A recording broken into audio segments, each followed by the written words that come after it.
Hey guys, don't want to waste too much time. Get going so you guys have time to take the notes and work on things, and I'll see you on Wednesday and we can chat about things. Um, so, from law of sines, we saw that we can, if we know two consecutive angles and then the very next side, we could use the law of sines to find the other two sides and the other angle. Or if we had two angles and then the included side, we could find the other two sides and the other angle. And then we also talked about the side-side angle arrangement and how that created the ambiguous case, the multiple triangles. And we never dealt with that one. It was kind of above our pay grade, but it was possible to use law signs. We just didn't. And then so what other three arrangements could we be given, and then find the other pieces. So something like side side side, where we know all three side lengths, and then we could find all three angle measures. Maybe angle angle angle. If we knew all three angle measures, could we then find all three side lengths? And then if we knew side angle side, so two sides and the included angle, we could then find the other two angles and the third side. So that's what's left. And it turns out that one of these is not usable with law of sines or law of cosines. Really, anything that the information you're given is not usable to then find the information you want. And it turns out it's the angle angle angle is not usable. Really, what it comes down to is that if we think about like scaling, or somebody in class today mentioned like the idea of dilating, that the triangle as is right now, if I zoom in on it and make it a bigger triangle, the angle measures haven't changed, but the side measures are drastically different than what they were. Or if I shrink it way down, again, the angle measures haven't changed, but the sides are very different. So there's no way to know from just the angle measures how big the sides are. So angle angle angle is not an option. So the law of cosines will apply if we know all three sides, or if we know two sides and the included angle. So, and there are two different forms of the law of cosine. Really, they are the same equation, just written in a different way, solved for, or a different part of it's isolated. And then within each of those forms, there is different versions. It's very much like the law of sines was, how there's a lot of similarities there. That area form they talked about, a lot of similarities, but just the letters are rearranged. Right? So this is the law of cosines.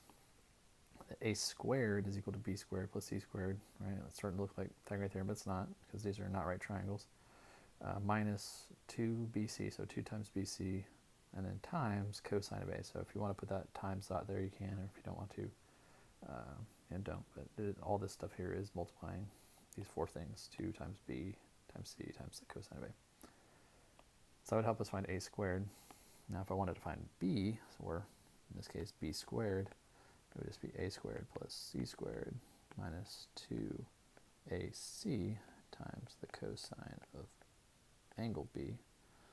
Or if I wanted to find c, or c squared, it would be a squared plus b squared minus 2ab times the cosine of angle c. So if you notice, what we're looking for here each time is a side length. So this form is to find side lengths.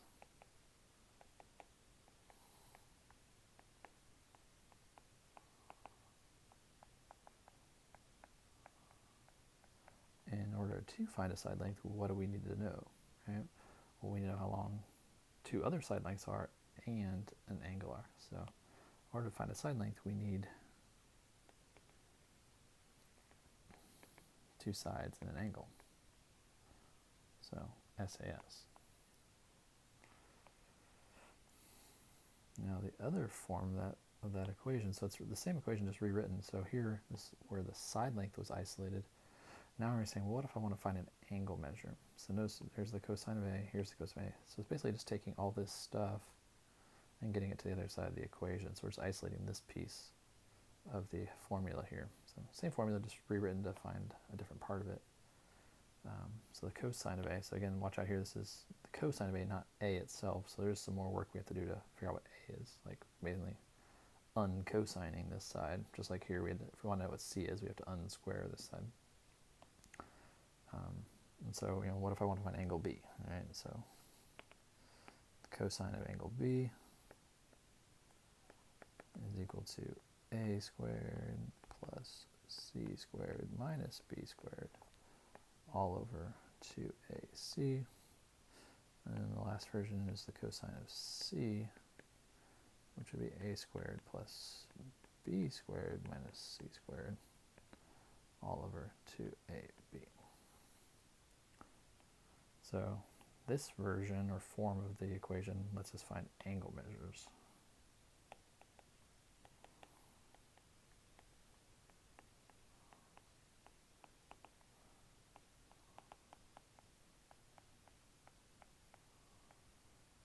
And then what do we need to know in order to find those angle measures?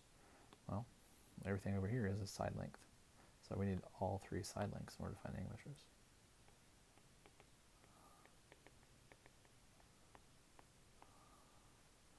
So just trying to figure out, like, what do you have? What can you find given what you have? Things like that. So it's the same formula, just used in different ways to find different parts. So let's go and talk about how to use it. So the first thing I want to do is just sketch out a triangle.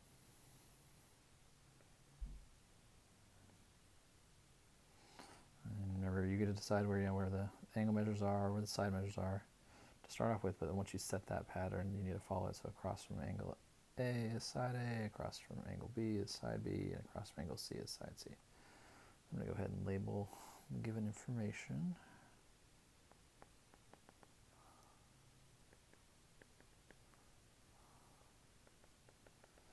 And just think about what we need to find here, right? So we need to find angle A, we need to find angle B, and we need to find angle C. So, think about what we want, right? We want to find all the angles, and we have all the sides, and well, that's exactly what we do need. If we want to find angle measures, we need all three sides. So you might be like, well, it doesn't matter which I find first. And it doesn't really matter, but it turns out it's easier, it tends to make the problem easier if you find the biggest angle measure first. So just a little tip there.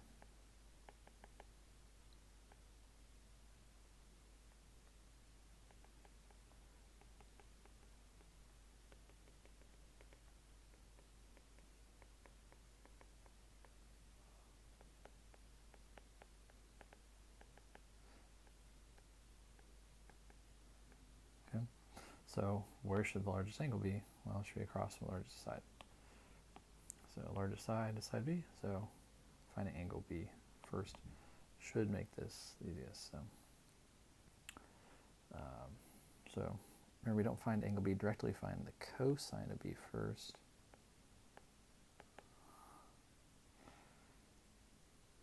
And so it's a squared, so 8 squared plus c squared minus b squared all over 2 times a times c. So think about how we type that in the calculator to make it, give us the right answer. So parentheses are going to be a very big deal here. So, see that numerator, all the adding and subtracting up there? The parentheses here are important. And then it turns out we actually do also need parentheses in the denominator in order to make it work. So if you don't, then it takes all this and divides it by 2 and then multiplies it by 8 and multiplies it by 14. So we needed to force the calculator to multiply all this stuff first. Add on, subtract all this stuff first, and then do the division. So wrapping the numerator and the denominator in parentheses will be very important.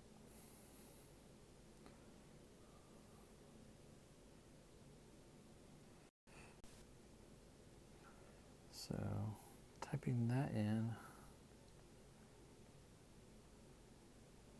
I got the cosine of b is equal to negative 0.45 something.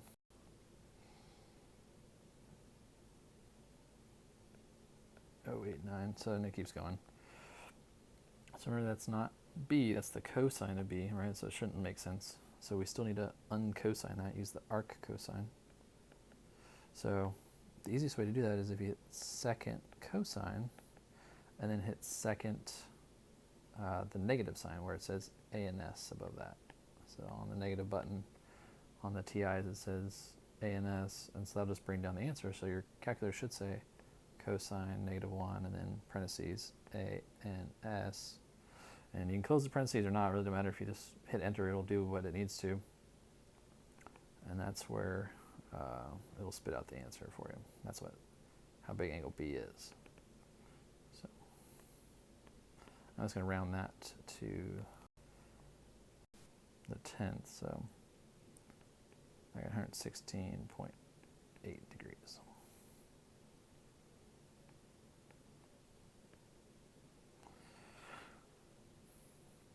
From there, we can find A or C next. It doesn't really matter what's any easier there next. And we could actually use the law of sines now if we wanted. Now that we have an angle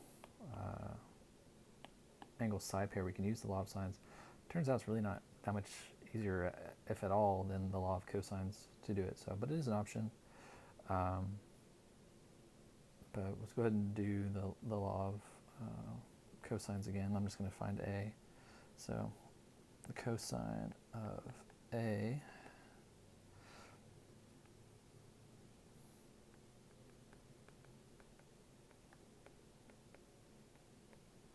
so you don't need those parentheses around the squares if you don't want. Don't hurt anything, but you do need them around the total numerator, and the same thing down in the denominator. If you just want to hit 2 times 14 times 19, you can do that.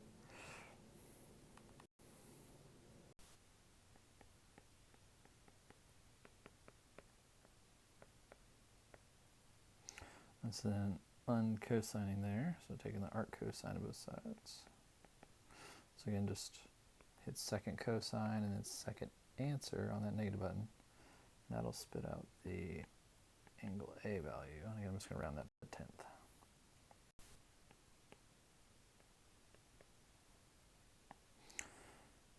And then, the best way to find angle C is, would be to do the law of cosines again.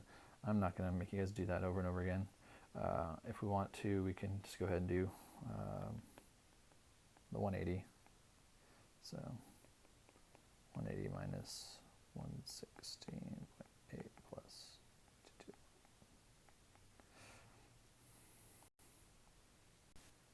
Which is 41.1 degrees. So, how do we know if we did that right? It's so easy to mistype something with this, because if we found angle B wrong, then there's no way that angle C is right. So just be really careful. So one thing we can do to see if our answer makes any sense is, biggest side should be across the biggest angle. So 19 here should go with the biggest angle, and it is the biggest angle. Smallest side should be across from the smallest angle, which it is, and then the middle side is across from the middle angle. So at least that makes sense. But really the only way to know for sure that we got all 3 of those right would be to do the law of cosines every single time and then add them up to see if they get up to 180. But again, I'm not going to make you guys do that. So, okay. So I'm going to be a little bit less strict about saying, hey, don't use things you found in order to find other things. But try to limit that when you can. Well, law of cosines says in order to find an angle, we need to know all 3 sides. So find angle B or angle C, we have to know all 3 sides first. So we're going to find A, so we're going to be looking here. A squared.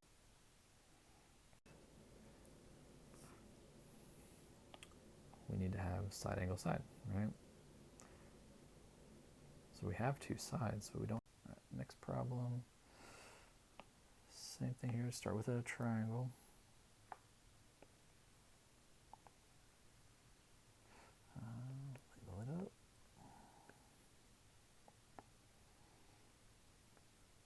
Side B is 9 meters. Side C is 12 meters. And angle A is 25 degrees, which I definitely did not draw it that way. Oh well. And we need to find angle B. We need to find angle C. And we need to find side A. So, what do we find first, right? It doesn't matter.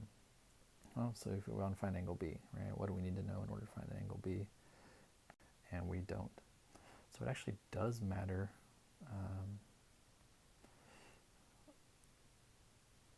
Here, we need to find that third side first.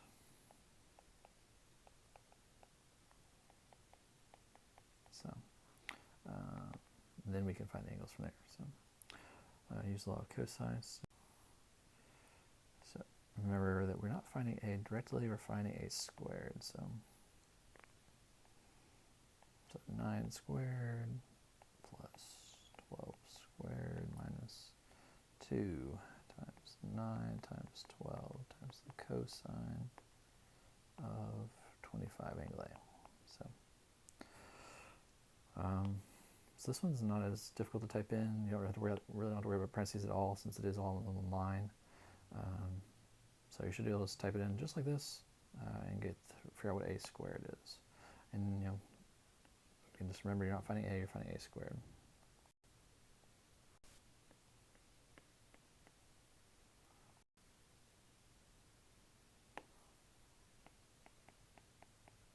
So of course we need to unsquare that in order to figure out what A is. So I'm just going to square root both sides. So I can just hit second square and then second answer, and bring down all those parentheses for you. And I'm going to round this to the 100th. But it should be above 5, like that.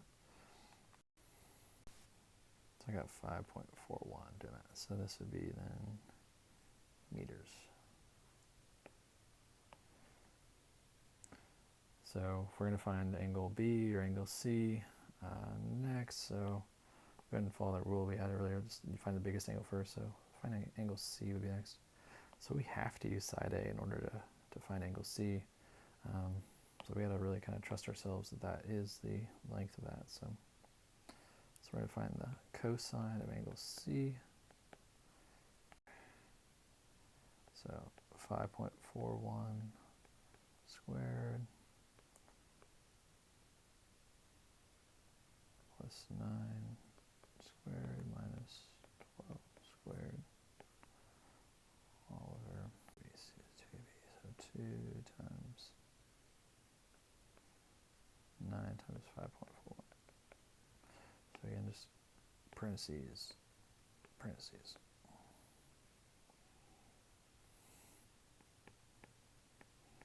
So the cosine of angle C, let's see what that equals.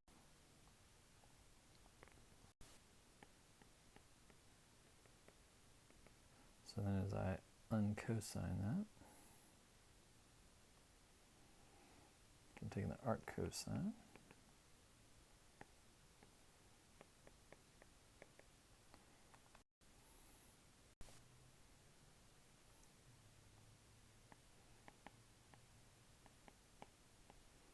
So I got 110.3 degrees on that.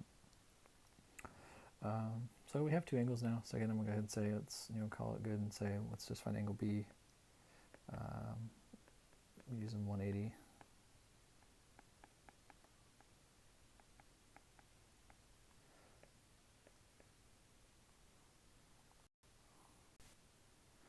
So I got 44.7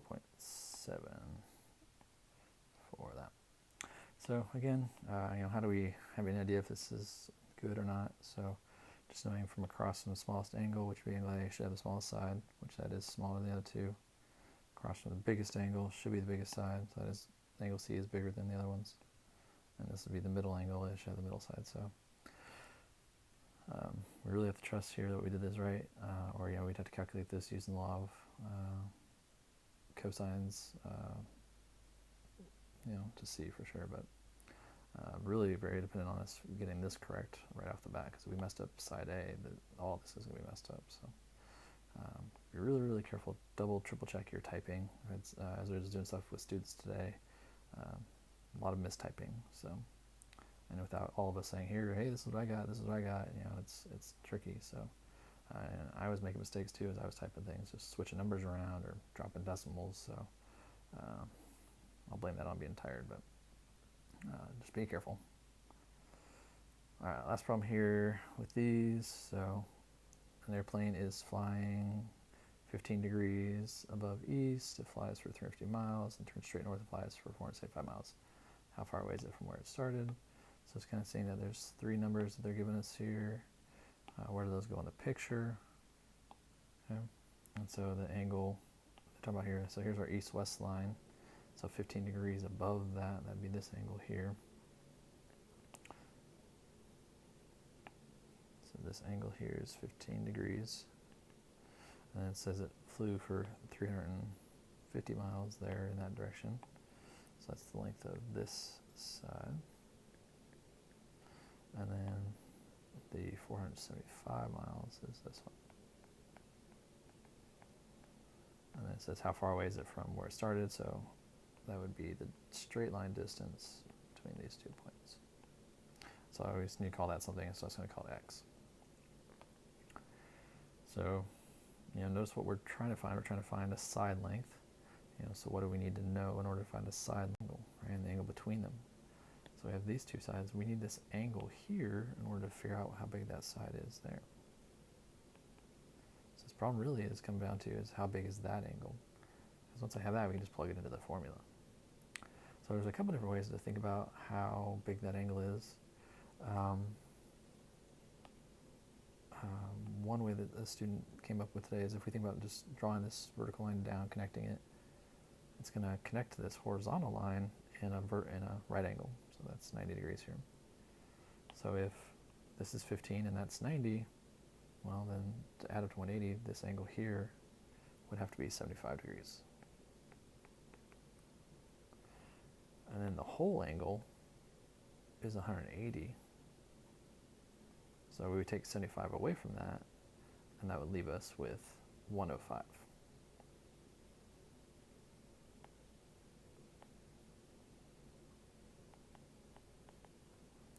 So there's that angle. So another way to think about how we could have known that angle is the idea of using parallel lines and a transversal. So if we think of that dotted line there as a line like that, and then let's draw another east-west line, so it'd be parallel. This line here would be the transversal, this side length. So just kind of draw it like that. So if I know that this is 15 degrees, the alternate interior angle here is also 15 degrees.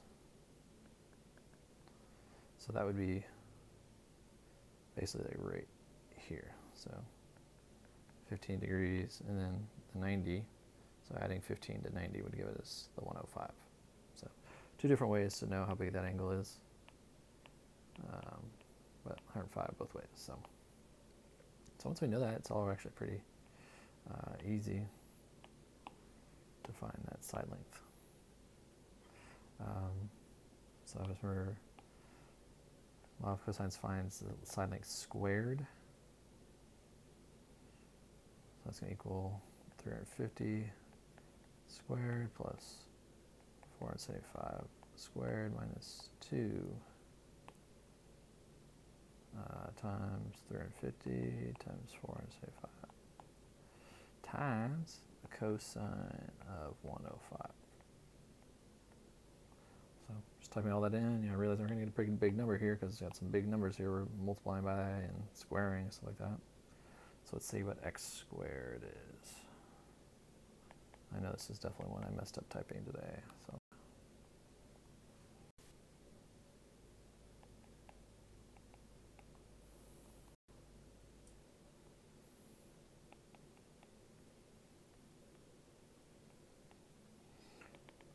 So 434, 182, so then square rooting that. And just around this nearest whole number because it turns out to be pretty darn close. So 658.9 but I'm just going to call that 659 miles.